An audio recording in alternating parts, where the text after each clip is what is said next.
Et si finalement les moments qu'on considérait comme les plus sombres, les moments où on se sent le plus challengé, où on peut se sentir le plus perdu finalement, étaient observés comme des étapes nécessaires pour la transformation, donc des étapes essentielles pendant lesquelles on est justement éprouvé. Alors pas dans le sens forcément de la souffrance, même si souvent ça peut aller avec, plutôt dans le sens de d'éprouver au sens d'épreuve, que en fait on était en train de passer un test où on était en train de se préparer pour la prochaine étape. Et c'est vrai que on a une culture qui valorise pas du tout l'échec, qui ne valorise pas du tout les initiations en fait de passage, alors qu'en fait ces initiations sont des étapes pour moi, hein, bien sûr, ça reste mon point de vue, sont des étapes essentielles de transformation, de mutation, de révolution dans sa vie, et que souvent elles précèdent justement les grands changements qu'on a été par ailleurs amené à demander. Donc, si vous voulez, tout se déroule comme si on demande à vivre telle ou telle chose hyper géniale, que ce soit au niveau de sa relation de couple, que ce soit au niveau de ses finances, au niveau de sa vie en général. Et on considère ou on croit,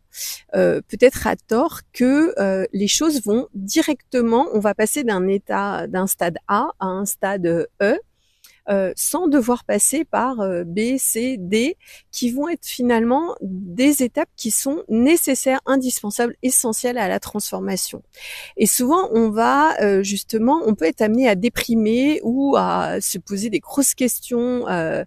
sur ouais, j'ai l'impression de régresser parce qu'en fait il m'arrive ça ou il m'arrive ci, et finalement si on voyait ça comme un parcours d'évolution dans sa globalité, en prenant du recul, en fait, on s'apercevrait justement que ce sont les étapes B, C, D qui vont nous mener à E. Sauf que entre le A qui nous convient pas, le E qu'on a demandé, qui est censé être l'aboutissement d'une situation hyper favorable qu'on va noter 10 sur 10, bah, bien sûr qu'il y a des étapes, il y a des steps qui vont passer de 2, 4, 6 et 8. Donc ces étapes-là vont être des étapes intermédiaires, et bien sûr que avant d'arriver à la situation finale, imaginée, espérée, concrétisée, on va passer par des transformations qui nécessitent que on soit confronté à certaines situations de notre vie, à certaines situations pour nous confronter à nos comportements, à notre état émotionnel, à notre état d'esprit, pour justement qu'on soit amené d'une part à le voir pour pouvoir mieux le transformer. Voilà. Donc moi, je vous invite vraiment à observer et à conscientiser d'une toute autre manière ce que vous pourriez imaginer comme défavorable, comme difficile, comme une période très difficile, très dure, comme finalement juste une initiation vers un autre état d'être, euh, voilà, sachant qu'on peut pas passer de A à E en une seule fois. Bon, il y a des personnes qui arrivent, mais justement, ça veut dire que le A va être très très négatif en général.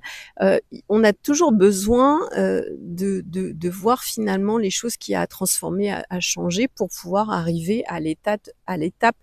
suivante qui va être plus satisfaisante. Donc finalement, et si l'échec était juste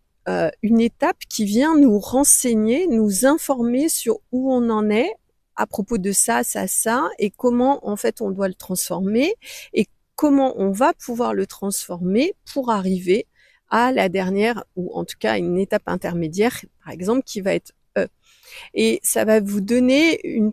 toute autre vision et une toute autre approche de votre réalité, de ce que vous vivez au quotidien. Ça va vous permettre aussi, en utilisant aussi le processus d'action, parce que encore une fois, on ne peut pas changer les choses juste avec des pensées positives. Il y a un moment, il y a forcément un passage à l'action, donc d'être dans son énergie yang, dans son énergie masculine qui va être nécessaire. On reçoit peut-être les informations avec l'énergie yin, avec l'énergie féminine, mais après, il y a nécessairement un passage à l'action qui est indispensable ensuite pour pouvoir transformer en fait les choses et avoir une transformation dans une autre dimension en fait matérielle pour qu'on puisse voir en fait concrétiser, matérialiser, réaliser notre changement.